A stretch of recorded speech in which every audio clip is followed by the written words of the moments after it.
Recording studio कैसे music by Raju बाबू।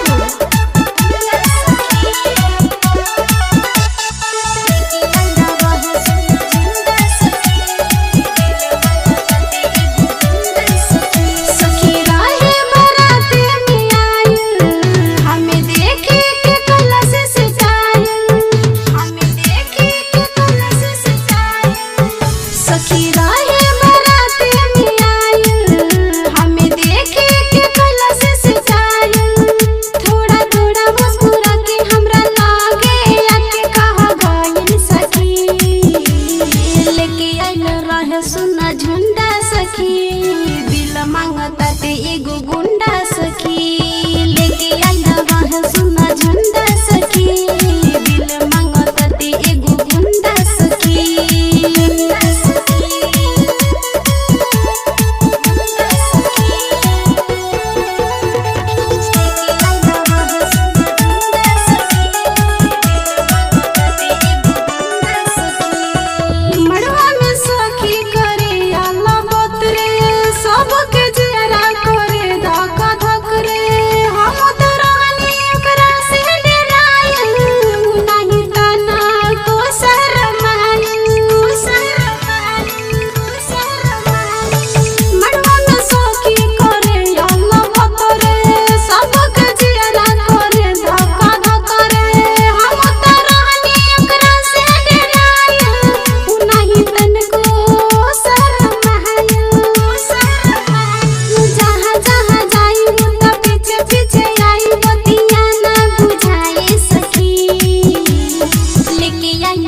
सुना झुंडा सखी दिल मांगता ते एगो गुंडा सखी लेके आइल रहे सुना झुंडा सखी दिल मांगता ते एगो गुंडा सखी।